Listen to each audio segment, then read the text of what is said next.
Hello po again. Good afternoon po sa inyong lahat diyan sa Pilipinas.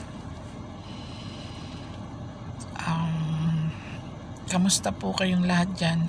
Hello to everyone po.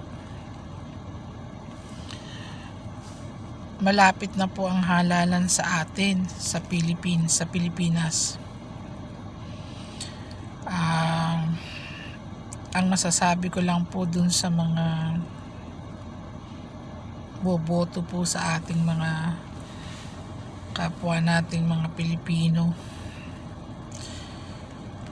maging masuri po kayo sa inyong iboboto.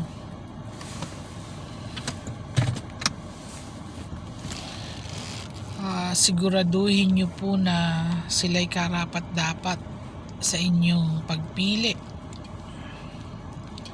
dahil po ito ay isang napakahalagang bagay para sa mga Pilipino ngayon, lalo na po ngayon. Kung kayo po ay talagang desidido na pumili ng mga iboboto nyo po,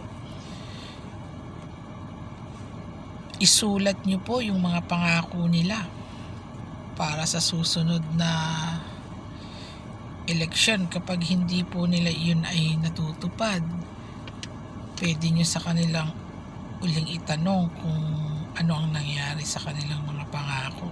Hindi naman po pwede na minsan ay nangangako lamang ang mga kandidato. Dapat po tinutupad kahit papaano, para naman ginagawa ng mga bumoboto ay maulit uli ang kanilang pagboto, dahil minsan siguro po nadadala rin sila kasi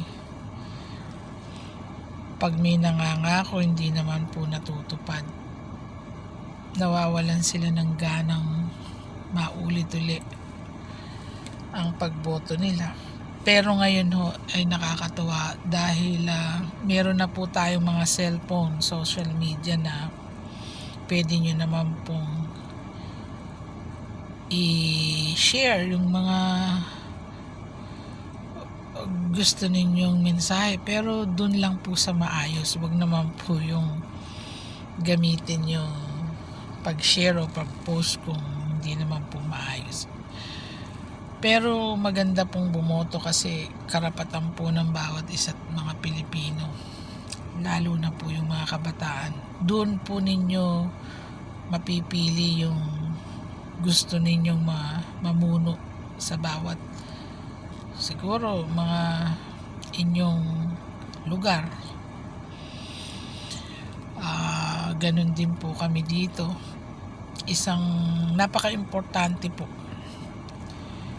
Pero doon po sa inyong pipiliin, siguraduhin nyo po na hindi nila kayo bibiguin.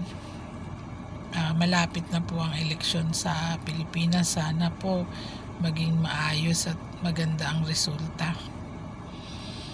At mapili ninyo yung mga tamang tao para sa inyong na kumbaga yung inyong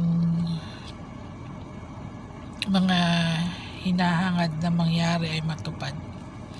Minsan po siguro mahirap ding matupad kung sobra ding yung pangako nila, sobra namang hindi naman nila kayang gawin. Kaya sana yung kung mangangako sila kahit papaano, meron din naman silang magawa sa kanilang pangako, para po sa susunod alam nyo na kung ano yung hindi nila kayang gawin pero naipangako nila.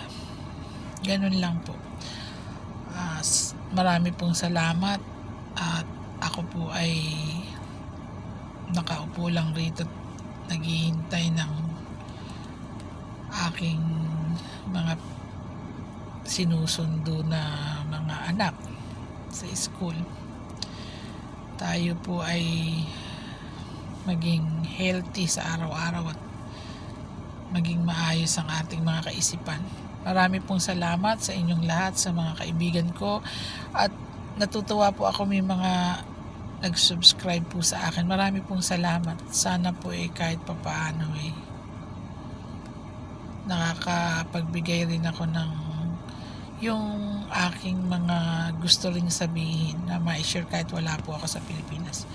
Marami pong salamat and God bless you all po. See you again. Bye-bye.